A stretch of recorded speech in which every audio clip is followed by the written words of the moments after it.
C'est l'histoire d'un homme qui ne croyait pas en Dieu, mais qui un soir va se retrouver face à face avec le monde du surnaturel.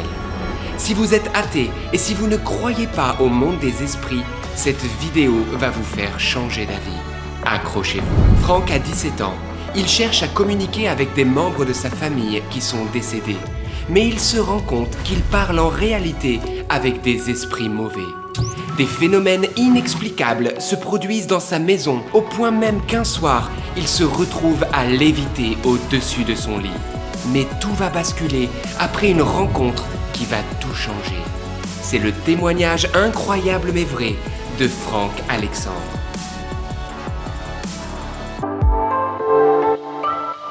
J'ai grandi dans une famille qui était malheureusement tourmentée. Nous avions beaucoup de tensions à la maison, beaucoup de difficultés. Donc, comme il n'y avait pas d'argent, que mon frère et mon père étaient au chômage, il fallait bien que les finances rentrent dans la maison. Et c'est alors que ma mère, elle s'est intéressée de plus en plus aux choses de l'occultisme, parce qu'elle s'est dit peut-être qu'il y a une voie où je vais pouvoir me faire de l'argent. Et ma mère a commencé à être saisie par une puissance. Il y avait comme un esprit de divination qui l'a gagné en fait. Elle arrivait à lire dans la vie des gens. Et quand elle lisait les cartes et qu'elle leur prédisait le futur, les gens étaient scotchés. Sa clientèle a commencé à augmenter, et elle s'est dit, il faut peut-être que j'ajoute certaines pratiques. Et c'est là où quelqu'un lui dit un jour, mais il y a un séminaire un soir sur le spiritisme, Madame Alexandre, il faut ajouter des cordes à votre arc, il faudrait y aller. Après ce séminaire, votre mère devient capable maintenant de communiquer avec l'au-delà. Que faisait-elle? Racontez-nous. Elle était fascinée, elle dit, mais c'est extraordinaire. Elle dit, j'ai parlé avec le monde de l'au-delà. Et moi, j'étais le monde de l'au-delà. Donc déjà, je suis en train de me dire, mais il y a un monde invisible, il y a un monde au-delà du matériel avec lequel nous pourrions entrer en contact, en connexion. Et ce monde nous répond. Et je dis, mais comment tu parviens, comment tu arrives à parler avec le monde de l'invisible? Et là, elle commence à s'asseoir, elle met le tabouret en face d'elle, et puis elle prend un alphabet, elle a mis ses mains sur le tabouret. Tout à coup, je vois le tabouret avec simplement le bout de ses doigts. Le tabouret commence à se dresser. Et je vois la matière qui bouge simplement au contact du bout de ses doigts. Et là, le tabouret est en chaîne, il est très lourd. Je dis, c'est pas possible, il faut le porter à deux mains pour le soulever. Et là, vous allez me dire, mais comment on parle? Comment on construit des phrases, en fait? Eh bien, le tabouret, il va frapper le sol, et puis 1, 2, 3, A, B, C, elle note le C, et en fait, de fil en aiguille, elle commence à écrire des phrases, et nous commençons à recevoir des messages. Franchement, c'était comme une fièvre qui s'est emparée de nous. Une fièvre. C'était notre adrénaline, elle s'est mise en ébullition. Là, on a été comme emporté, entraîné dans cette spirale de l'occultisme. Frank, est-ce que vous saviez avec qui vous parliez? Qui étaient ces esprits? On posait des questions et on recevait des réponses. Et nous pensions que c'était les chers défunts de la famille qui nous parlaient. Ben oui, on s'est dit, ils nous aiment, ils vont nous dire que du bien, tout va bien se passer. Ils vont prendre soin de nous, ils vont nous éclairer, nous indiquer le chemin. Mais c'est là où la tromperie est terrible, c'est que Satan a le pouvoir de se déguiser en ange de lumière. En fait, ceux qui nous parlaient avançaient masqués, puisqu'il n'y a pas de visage. On ne savait pas à qui on avait affaire, puisqu'ils étaient dissimulés derrière la table du spiritisme, comme ces esprits sont dissimulés derrière la cartomancie, derrière le marc de café, derrière la boule de cristal, parce que ma mère, elle a commencé à avoir toutes sortes d'accessoires dans la maison. Elle a bâti son cabinet de consultation. Elle avait tous ses livres, elle pratiquait de plus en plus de choses. Elle avait le petit Albert, le grand Albert, des livres sur la sorcellerie, et puis elle a commencé à pratiquer les passes magnétiques, à chercher à guérir les gens par le magnétisme. Et puis elle lisait la boule de cristal, donc elle pratiquait tout cela. Et tous ceux qui venaient, la salle d'attente était bondée, et puis moi je voyais l'argent, les billets qui glissaient sur la table avec la clientèle, et je me disais, ça y est, on va relever la tête, on va s'en sortir, ça va aller mieux, l'argent sera la réponse, et grâce à ce moyen-là, la famille va aller mieux, parce que l'argent rentre dans le foyer. Mais mes amis, c'est totalement l'inverse qui s'est passé. En fait, ça a été l'enfer, parce que les puissances de ténèbres se sont répandues dans cette maison.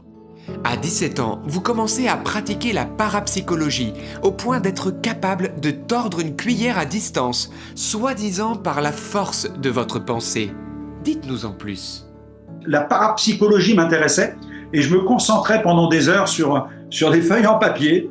Et puis, par le fait de la concentration, elle se mettait à tourner sur la table. J'étais interpellé sur le fait de pouvoir produire des effets à distance, en fait. C'était développer le pouvoir de l'esprit sur la matière. La parapsychologie, c'est surtout ça. Et donc, il fallait beaucoup de concentration. Et là, c'est là où ma chambre devenait mon cabinet de consultation, en fait, parce que je m'enfermais dans cette chambre et puis sur une petite table de chevet, je mettais des objets, je me concentrais sur les cuillères en métal et le but, c'était de ne pas la toucher de mes doigts pour que je puisse être conscient que cela vienne d'un pouvoir, du magnétisme ou de l'énergie mentale. Et je passais ma main sur les petites cuillères en fer et je laissais quelques centimètres et je voyais la cuillère qui commençait à se tordre. Et c'est là où je me disais, on a un pouvoir intérieur, il faut pouvoir le développer. Mais l'erreur se trouve dans le fait que je pensais que ce pouvoir était lié à mon identité ou lié à mes potentialités. Mais en fait, ce pouvoir était manifesté par des entités invisibles qui se manifestaient dans ces moments-là. Et puis, il y a eu aussi cet autre phénomène, c'était d'absorber l'énergie et de libérer à nouveau l'énergie. Et ça, je l'ai vécu devant la télévision. Donc là, avec ma mère qui en était témoin, donc je me mettais face à la télé, je me concentrais devant la télévision qui était allumée, et en la regardant, je commandais à la télé de s'éteindre, et la télé s'éteignait, je commandais à la télé de s'allumer, et la télé s'allumait tout à nouveau. Alors ça nous semblait, honnêtement, ça nous semblait plutôt ludique, c'était plutôt un jeu en fait, hein. Mais ce que nous ne réalisions pas, c'est que nous étions toujours plus ficelés. En fait, c'était un entonnoir, hein. Et nous étions entraînés dans la spirale de l'occultisme, et ça nous tirait vers le bas, ça nous emprisonnait. Franck, des phénomènes étranges, paranormaux, commencent à se produire dans votre maison. Que s'y passait-il ? Moi, la nuit, j'ai commencé à vivre des choses. J'ai commencé à ressentir des présences autour de moi. C'était un peu anodin au début, vous savez, comme des souffles, comme des vents, des choses qui tournoient autour de soi. Et donc, je trouvais ça étrange. Et puis, les objets ont commencé à bouger.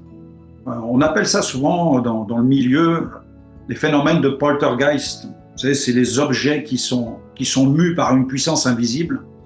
Et on a eu des séances de spiritisme où des personnes indésirables devaient quitter la salle. On avait une table de ferme dans la salle à manger. Et j'ai vu la table se déplacer toute seule pour aller percuter une des personnes qui était là et lui faire comprendre qu'elle n'était pas du tout la bienvenue. Donc, on a vu aussi le balai des casseroles. Les esprits de divination nous avaient dit que, à telle heure, tous les soirs, vers 9h, les casseroles s'entrechoqueraient. Mon père avait une collection de casseroles en cuivre qui était suspendue dans un coin de la salle à manger. Et tous les soirs, vers 9h, on entendait le cliquetis des casseroles qui s'entrechoquaient les unes contre les autres pour nous dire que les esprits étaient en train d'arriver dans la maison. Il y avait aussi des esprits frappeurs, on entendait des coups de poing dans les murs. Alors au début, moi je le prenais comme étant un environnement surnaturel, comme le halo de ce monde de l'occulte qui nous rend visite, qui nous dit voilà on est là, voilà on les accueillait, soyez les bienvenus dans la maison. Même une des clientes de votre mère se fait attaquer directement par un esprit. Racontez-nous. Ce jour-là, une dame est entrée, dès qu'elle est entrée, elle a pris une paire de gifles dans la figure. Ma mère se retourne, elle voit que la cliente n'est plus là. Alors elle file dans la rue pour la rattraper, elle lui demande « Mais qu'est-ce qui vous arrive ?» Et la dame dit « Mais quand je vous ai suivi, j'ai pris une paire de claques dans la figure. » et, Non. Et elle a fui, elle n'est plus jamais revenue. Et nous avons eu des phénomènes de ce genre à plusieurs reprises, où les gens ont vécu des phénomènes surnaturels, à tel point que la large clientèle de ma mère commençait à répandre le bruit dans la ville, que c'était une maison hantée. Certains disaient « Maintenant, ça c'est la maison du diable ». Un jour, votre père qui se dit athée va défier le monde des esprits pour prouver que ça n'existe pas. Et c'est le choc pour lui. Que s'est-il passé ? Une anecdote forte concernant mon papa, c'est que lui, il était assez réfractaire, très cartésien. Et lui, il a été touché dans une séance de spiritisme où il a su que c'était vrai, parce qu'en fait, il avait un secret qu'il détenait avec un de mes oncles, qui était décédé de longues années auparavant dans un accident de voiture. Et ce soir-là, mon père s'est mis sur le tabouret, nous on était un peu autour de lui, et puis il a commencé à interroger le monde des esprits. Il nous a dit, je vais savoir si c'est vrai, parce que j'ai un secret avec cet oncle-là. Cet oncle s'appelait Jean-Claude, et mon père a dit, Jean-Claude va nous le dire, il va nous dire quel est ce secret-là. Et donc mon père a posé la question, le tabouret s'est mis en branle, ma mère a commencé à mettre les lettres les unes après les autres, et le secret de famille a été révélé à ce moment précis. Alors on était tous sous le choc en fait, tous sous le choc. On croyait que c'était Jean-Claude qui avait répondu. Mais ça n'est que plus tard, en découvrant la vérité biblique, que j'ai compris qu'en fait, les esprits sont capables de se déguiser et d'emprunter beaucoup de choses. Ils ont accumulé beaucoup d'informations sur la vie des gens. Franck, des présences invisibles vont commencer à vous agresser physiquement la nuit, vous empêchant de vous reposer. Comment avez-vous vécu cela? La nuit, j'ai commencé à éprouver de l'insomnie, à avoir des difficultés à m'endormir, à avoir des peurs, des angoisses, jusqu'à même des frayeurs, parce que je sentais les présences. Et quand je commençais à plonger dans le sommeil, là, à un certain moment, j'ai senti une main qui s'est posée sur mon corps. Alors j'ai ouvert les yeux pour voir si c'était mon frère. Et là, j'ouvrais la lumière, je regarde, il n'y avait personne. Je regarde sous le lit, derrière les rideaux, il n'y avait personne. J'essayais de me rendormir et mon corps était comme électrifié aussi. Je sentais comme de l'électricité qui le traversait. Et régulièrement, ces mains qui me frappaient, qui me secouaient et qui m'empêchaient de dormir. Et de cette manière, j'ai connu cela pendant des mois, pendant plusieurs mois. Ces phénomènes de visitation qui produisaient une immense angoisse, Mais en même temps, j'essayais d'en parler à ma mère. Je disais, maman, voilà ce que je vis la nuit, voilà ce qui m'arrive. Et comme c'était le seul moyen par lequel l'argent rentrait dans le foyer, on était un peu piégés en fait. Parce que ma mère disait non, c'est dans ta tête, tu te fais des idées, tu es stressé en ce moment, etc. Bon, on essayait de trouver des explications à ces phénomènes-là. Un matin, vous vous rendez compte que votre petite sœur de 6 ans a elle aussi de grands pouvoirs occultes. Et ce que vous allez voir vous a traumatisé. Qu'a-t-elle fait? Un matin, ma petite sœur était là, dans la salle à manger, puis elle voit le tabouret, puis je la regarde. Et puis je pensais un peu à ma destinée, en fait. Je me disais, le sens de la vie.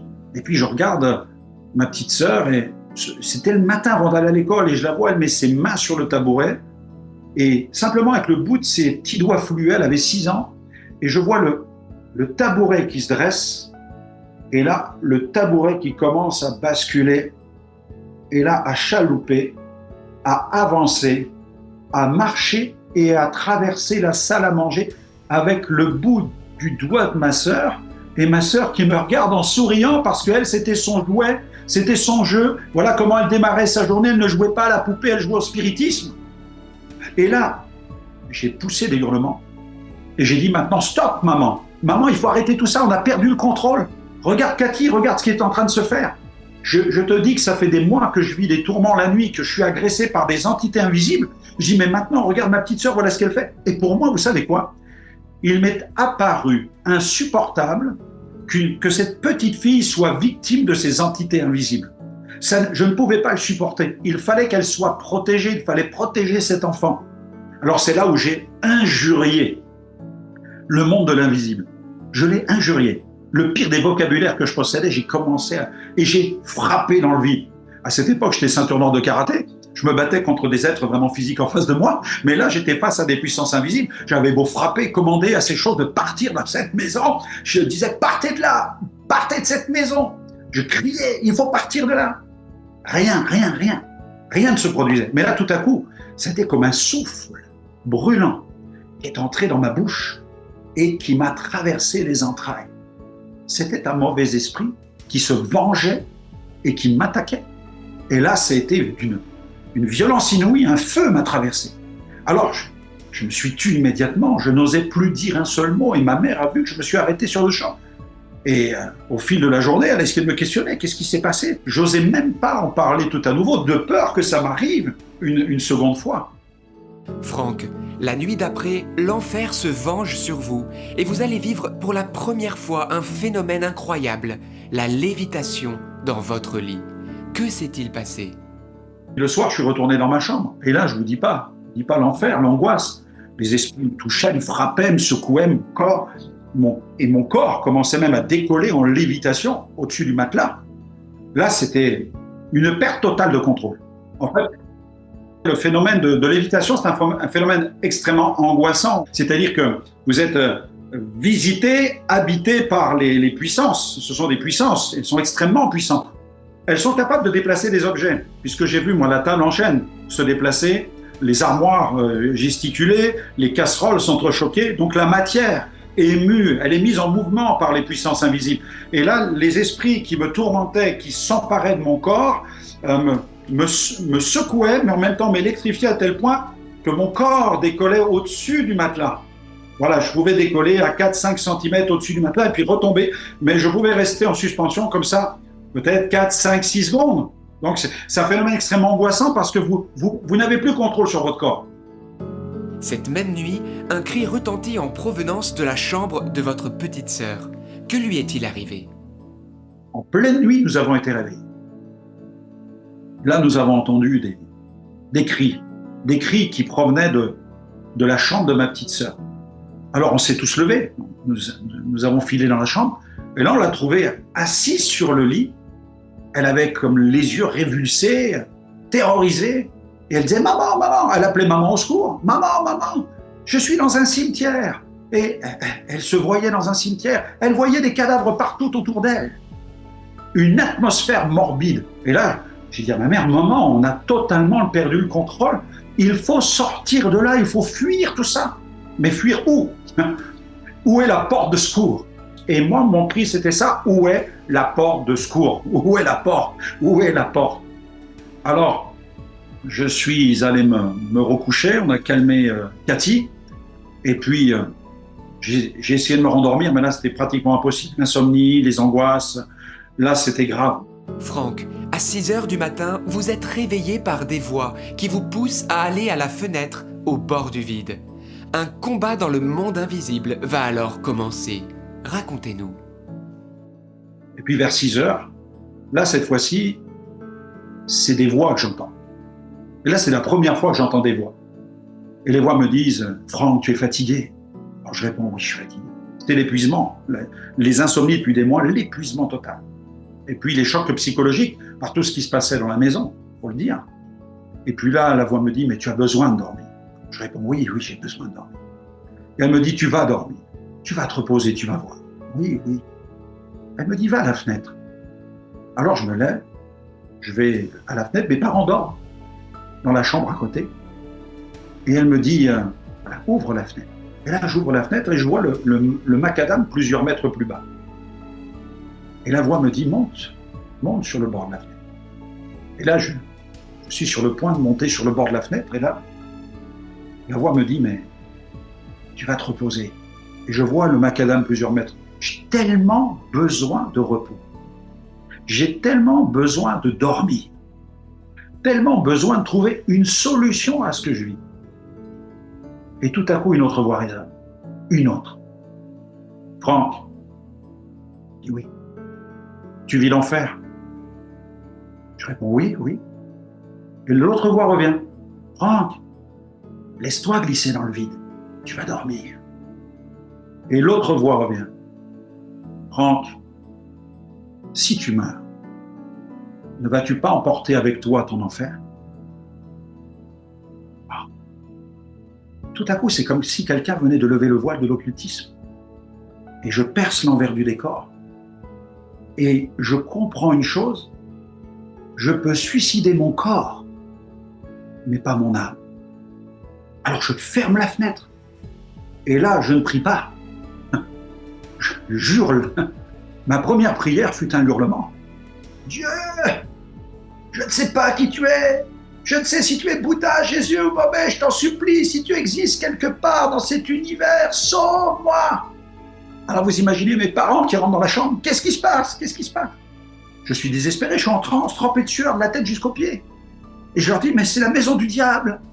Vous savez, c'est la maison du diable, il faut que je fuis d'ici. Mes parents essaient de me rassurer. Et puis, je m'habille et je décide de partir en ville, en fait. Mes parents étaient sans force. Mon père, c'était un homme dur.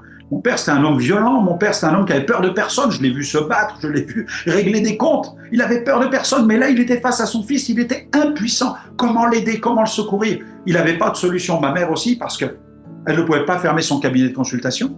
Donc, il n'y avait pas d'issue. C'était sans issue. Il n'y avait pas de porte. Pas de porte. Franck, Dieu va alors répondre d'une manière incroyable à votre cri. Il vous donne même un rendez-vous que vous n'oublierez jamais. Pendant plusieurs heures, je suis là dans les rues, je pense, il faut que j'aille y habiter chez un ami, il faut que je trouve un logement, je trouve quelqu'un. Je ne peux plus retourner, je ne retournerai plus jamais dans cette maison, c'est la maison du diable. J'ai pris cette résolution en fait. C'est fini, cette maison, c'est fini. Si j'y retourne, je vais me suicider.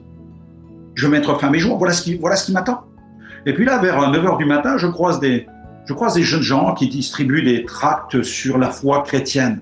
Quelqu'un m'attrape par le bras, me dit « Jeune homme, prends, regarde, c'est le dernier qui nous reste. » Et puis je prends le tract, je lis l'histoire qui est là-dessus. Il est question d'un chef de gang qui s'appelle Nicky Cruz, dont la vie a été transformée. Et je suis en train de lire cette histoire, et là dans la rue, bam, mes amis, en pleine rue, sur la place publique, je percute un être translucide, invisible, dont les pieds touchent la terre et la tête touche les cieux. C'est indescriptible, je l'ai encore là dans mon esprit. Ça m'habite encore, cette vision de cet être glorieux avec les pans de cette robe translucide éclatante de gloire. Et là, c'est comme une flèche qui traverse mon cœur et qui porte un message « Franck, j'ai rendez-vous avec ta vie ». Alors je fais demi-tour. Là, mes amis, on est dans un autre domaine. Là, on est dans le surnaturel de Dieu. On est dans une autre affaire. Je fais demi-tour et puis un petit peu du haut de mon orgueil, je commence à le prendre de haut, ce chrétien. C'était un homme d'origine malgache, je m'en souviens encore. Il avait quelques tracts encore dans la main. Je lui dis, je me présente, je suis Franck Alexandre. Je suis le fils de la sorcière. Et il me regarde. Il dit, ma mère est voyante, guérisseuse, radiesthésiste. Elle pratique la parapsychologie, elle lit dans la boule de cristal. Mon père consomme du tabac. Il souffre d'un ulcère cancéreux. Mon frère consomme de la drogue, du tabac, il est lié par l'alcool, il passe son temps dans les boîtes de nuit. Ma petite sœur est possédée. Ce matin, je voulais me jeter par la fenêtre. Je dis, la maison est hantée de la cave jusqu'au grenier, même le chien est possédé. Je dis, vous avez une solution pour des gens comme nous, vous? Et puis il me dit, oui, il y a une solution. Je dis, mais laquelle? J'aimerais bien la connaître en fait. Il me dit, cette solution, c'est Jésus. Et là, c'était comme un grand moment de solitude. C'est un blackout. Je dis, Jésus? Et moi, je pense à Jésus de Nazareth que j'ai vu à la télé. Vous savez, je pense au film, à tout ce qu'on peut avoir entendu de Jésus. Je dis, mais Jésus le juif qui marchait à pieds nus en Israël et qui faisait des miracles, vous êtes en train de bien me parler de ce Jésus-là? Il me dit, oui, le Christ, Jésus. Mais je dis, mais vous n'êtes pas informé? Jésus est mort. Jésus est mort, c'est ce qu'on m'a enseigné. Jésus est mort. Il me dit, peut-être que dans ton cours de religion, on t'a enseigné que Jésus est mort. Et là, il brandit sa Bible. Il dit, mais dans ma Bible, il est écrit que Jésus est ressuscité. Je dis, hein? Vous êtes en train de me dire en 1985 que vous croyez à la résurrection du Christ. Jésus est vivant. Donc Jésus peut me transformer, Jésus pourrait faire quelque chose. Jésus est là. Mais il est où ton Jésus? Montre-le afin que je croie en lui. Il me dit, viens ce soir, tu vas le rencontrer. Je dis, mais t'es sérieux? Lors de cette soirée de prière, Jésus va vous délivrer puissamment des démons qui vous habitaient et vous allez même entendre sa voix. Que vous a-t-il dit? Ce soir-là, je vais dans cette réunion. En fait, j'arrive devant l'église déjà. Je regarde le bâtiment et je dis, oh là, c'est un piège ou quoi? Ils vont me kidnapper. Je commence à avoir toutes sortes de scénarios. Je suis un peu mytho. Je me dis, là, il va m'arriver des trucs. Ça tombe, c'est une secte, je vais rentrer à l'intérieur. Ils vont me sauter dessus. Il faut que je me prépare à me défendre. Qu'est-ce qui va m'arriver là, quoi? Et puis, il y a un combat spirituel. Mais dès que j'entre à l'intérieur du bâtiment, vous savez quoi? Mon corps commence à se mettre à trembler. Et là, je réalise qu'il y a une guerre. Il y a un combat spirituel entre deux mondes qui ne peuvent pas se fréquenter, en fait. Les ténèbres et la lumière. Et une chose est claire, les ténèbres sont en moi, la lumière est ici, et pour que ça sorte, il faut que je rentre dans cette église, que j'écoute ce qui va être dit, et là, je vais en être libéré. Alors, je rentre à l'intérieur, je tremble comme une feuille, et là, ma première prière que je vais élever vers Dieu, je vais dire, écoute, Dieu, moi, je ne te connais pas. Je sais une chose, c'est qu'il y a ici un Dieu qui est tout puissant, certainement, et que celui qui est là, il a la puissance de me nettoyer. Et j'ai dit, écoute-moi bien, Satan, je vais te dire une chose, j'étais à 100% avec toi, mais maintenant, si celui dont parle cet homme est vrai, je serai à 200% pour lui. Et là, je m'assois sur ma chaise. Sur cette chaise qui était là, je suis au milieu des rangs. Et là, le film de la vie de Nicky Cruz passe, le pasteur commence à annoncer un message simple, tiré de la Bible. Et puis là, il lance un appel. Il dit, celui qui veut se tourner vers le Christ et devenir un enfant de Dieu, il peut venir sur le devant. Alors moi, je me lève de la chaise, je file sur le devant. J'attends pas une seconde supplémentaire. Et là, je suis parmi tous ces gens qui sont là, il prie pour les gens, il impose les mains, il prie à chaque fois, il dit au nom de Jésus, bénis cet homme, au nom de Jésus, bénis cette femme, etc. Puis arrive mon tour, il commence à mettre ses mains sur moi, il dit au nom de Jésus, bam! Et là, mes amis, je fais un vol plané dans les chaises. Et là, je vis un voyage au Niagara céleste. C'est extraordinaire, extraordinaire. Là, je suis ravi en extase, je vis un ravissement, en fait, en extase. Et là, ça part de moi. Les entités qui me tourmentaient, qui m'habitaient, partent. Instantanément, ça part. Et puis là, j'ai une vision. Je ne sais pas combien de temps a duré cette visitation, mais là, j'ai une vision de la gloire. Je vois un trône, mais qui descend devant moi, qui se positionne devant moi avec une telle puissance. Et de ce trône, un fleuve qui jaillit. Et je vois ce fleuve qui vient dans ma direction et bam, qui m'impacte, qui me percute de plein fouet. Et ça me traverse. Les cellules, en fait, l'être tout entier est visité, le corps, l'âme, l'esprit, ça me traverse. C'est extraordinaire, mais il est d'une pureté inimaginable. On est dans la dimension du surnaturel. Et là, j'entends une voix qui dit « Franck, tu es mon serviteur et tu prêcheras l'évangile à des nations. » Et là, je suis libre. Je suis à ce moment-là une nouvelle créature. Voilà, je deviens une nouvelle créature. Je suis quelqu'un de nouveau. Il l'a fait, il l'a produit. 2 Corinthiens, chapitre 5, verset 17, c'est mon verset clé, c'est mon verset en or à moi. Si quelqu'un est dans le Christ, il est une nouvelle création. Les choses anciennes sont passées, voici, toutes choses deviennent nouvelles. Et là, je suis tellement bien dans cette salle que je veux rester. Puis là, en fait, j'entends plus personne. Je suis dans le ravissement. J'entends plus personne. Puis après combien de minutes, j'en sais rien, mais j'entends une voix au loin. En fait, c'est celle du pasteur. Il dit « Jeune homme, jeune homme, jeune homme, jeune homme, jeune homme, jeune homme. » Et puis il me dit « Ça va, tu vas bien ?» Moi, je ne veux pas revenir, en fait. Je suis tellement bien où je suis, je n'ai pas envie de revenir sur Terre. Là, je suis un extraterrestre, en fait. Sur un plan spirituel, je suis dans un autre monde. Ça s'appelle le royaume de Dieu. Je suis visité. Et il me dit, hey, jeune homme, ta mère, tes parents vont s'inquiéter, il faut que tu rentres chez toi. Je dis, mais non, moi, je ne peux pas rentrer chez moi. Chez moi, c'est la maison du diable. Donc, je ne peux pas rentrer chez moi. C'est pas possible. Non, on ne peut pas y dormir. On ne peut pas y dormir une seule minute. C'est pas possible. Donc, il me dit, il faut rentrer. Il me dit, est-ce que je peux dormir là dans l'église? Ayez confiance, je ne ferai rien de mal, monsieur. Est-ce que je peux dormir dans... Non, ta mère va s'inquiéter. Alors, je pars. Après cette rencontre incroyable avec Dieu, vous vous retrouvez face à face avec une sorcière qui était chez vous, avec votre mère, en pleine séance de divination. Et là, elle commence à vous maudire. Que faites-vous? Je traverse les rues, et là, j'arrive au domicile de la maison, et là, je pousse la porte du cabinet de consultation. Ma mère est dans une séance de spiritisme. Et là, mes amis, j'ai quelques minutes de conversion. Le pasteur vient juste de prier pour moi. J'ai quelques minutes. Et là, j'arrive, je pousse les portes du cabinet de consultation, je rentre. Ma mère est dans une séance de divination avec une autre sorcière qui fait tourner les verres sur la table. Et moi, j'arrive en criant, maman, Jésus est vivant, Jésus est ressuscité. Et ma mère, elle dit, qu'est-ce qui t'arrive? Qu'est-ce qui se passe? T'as consommé de la drogue? Je dis, non, maman, c'est la puissance du Saint-Esprit. Elle me dit, quoi? La puissance du Saint-Esprit? Mais t'es fou, c'est pas possible. Vous savez, la sorcière qui était là, avec elle se lève. Et là, elle commence à murmurer ses malédictions en me regardant. Cette femme, j'en avais une peur bleue. Elle faisait mourir les gens. Et ce soir-là, elle était chez ma mère et je me retrouve confronté avec elle en proclamant l'évangile, en fait, en proclamant le nom de Jésus. Et là, elle commence à me maudire. Elle murmure ses malédictions. Alors, je me tiens après le comptoir et là, je commence à prier intérieurement. Je me dis, Jésus, comment tu règles des affaires pareilles? Il faut que tu me dépannes. Comment tu règles ça? Je ne savais pas comment faire. Et je me souviens du serviteur de Dieu qui avait prié pour moi, il avait prié au nom de Jésus. Alors je me dis, mais le secret doit se trouver là, dans le nom de Jésus. Alors, poliment, je dis à cette dame, madame, s'il vous plaît, au nom de Jésus, partez de là. Et elle me regarde, mais rien ne se passe. Je lui dis, non, ça marche pas, ça marche pas. Et je me souviens, le pasteur avait eu une autorité, quand il avait prié, il avait réprimé avec autorité. Je me dis, mais Franck, tu ne dois pas faire politesse avec l'ennemi, en fait. Et je lui dis, madame, je vous ai dit au nom de Jésus, vous sortez maintenant du cabinet de consultation de ma mère. Et là, je vois qu'elle fait un pas en arrière et que quelque chose se passe. Et je lui dis, madame, au nom de Jésus, vous sortez. Et quand je dis ça, ouf, nous allons. Elle tombe par terre dans la salle de divination de ma mère. Elle tombe sous la table, elle se tord comme un serpent. Et moi, je mets ma main sur ma bouche et je dis, maman, maman, maman, qu'est-ce que j'ai fait? Qu'est-ce que j'ai fait? Je suis vraiment surpris de ce qui se passe. Et ma mère aussi.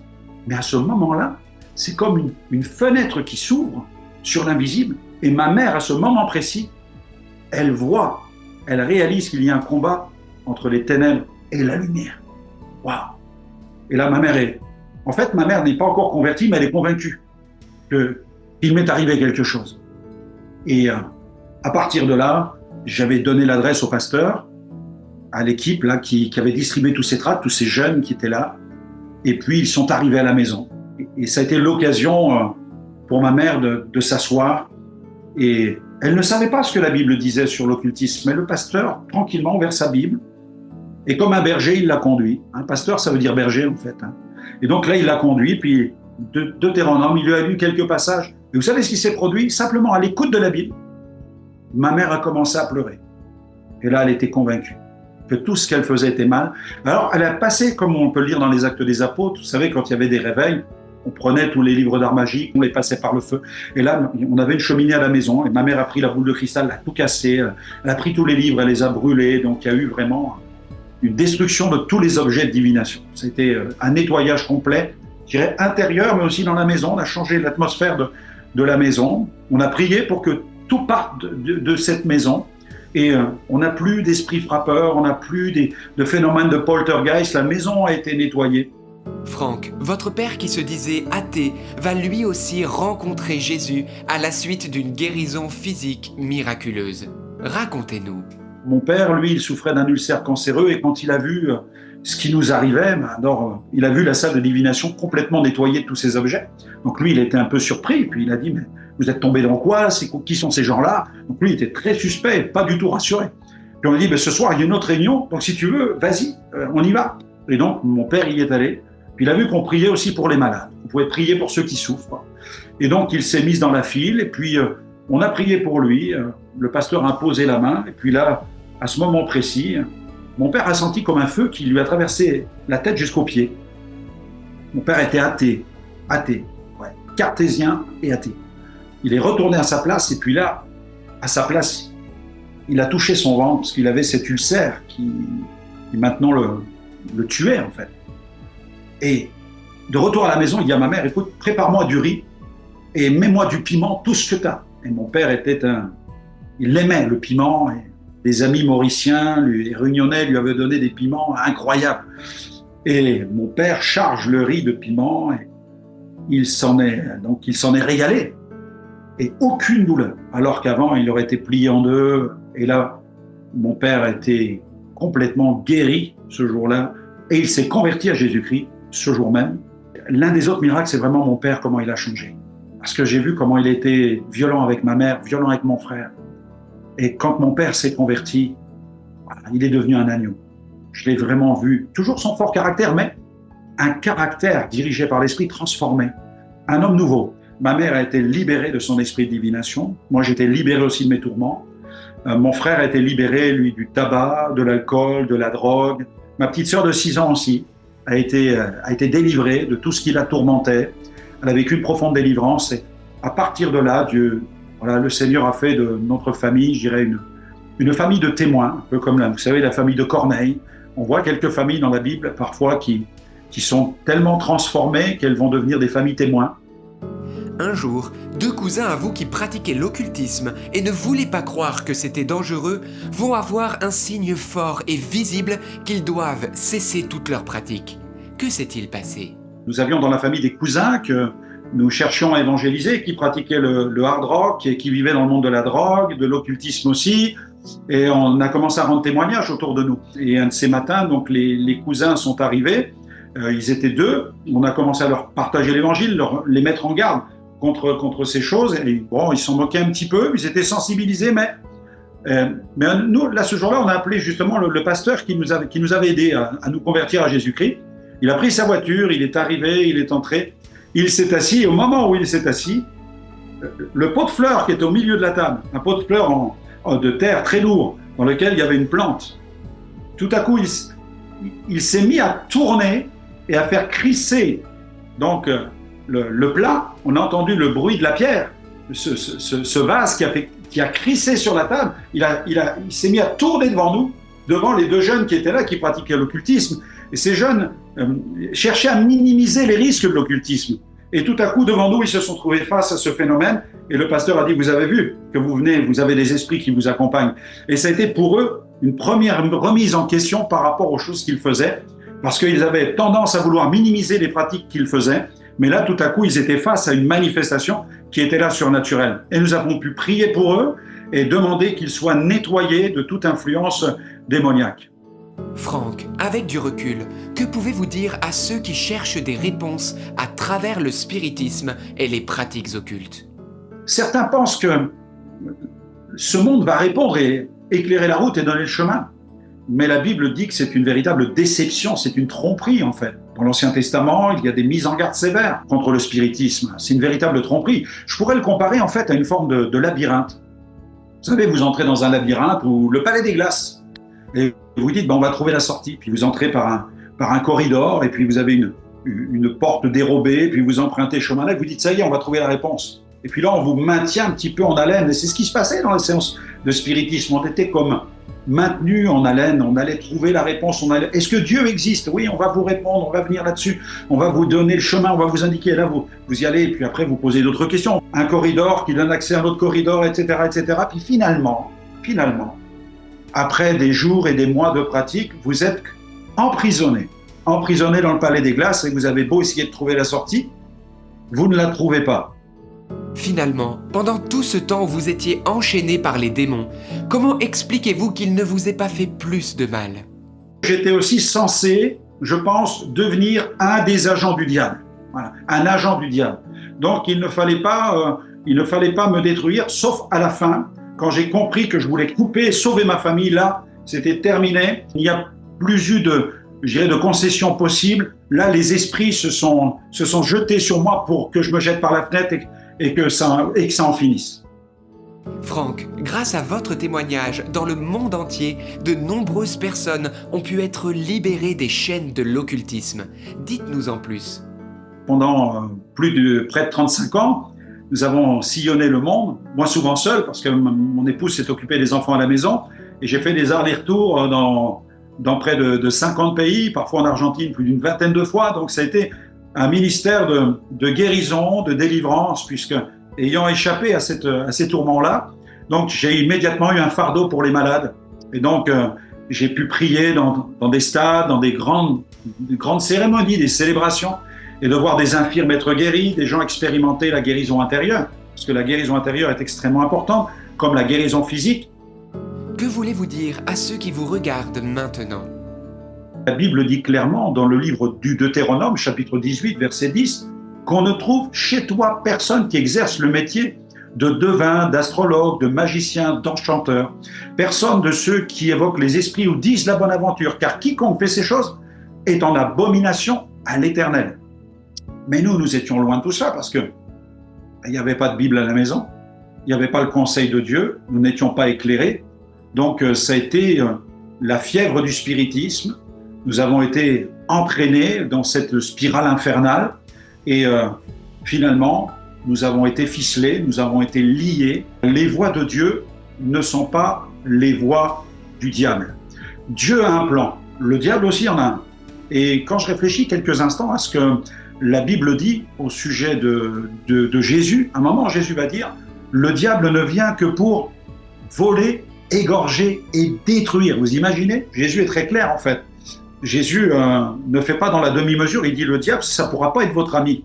Il vient pour voler, égorger, détruire, mais Jésus ajoute, moi je suis venu afin que les brebis aient la vie et qu'elle l'ait en abondance. Un mot de la fin? On a vraiment un Christ ressuscité, quoi. Il est vivant, il est vivant. Le message que j'aimerais vous dire, c'est rencontrez-le. rencontrez-le, il est là pour qu'il puisse aussi opérer cette transformation radicale dans votre cœur, dans votre vie.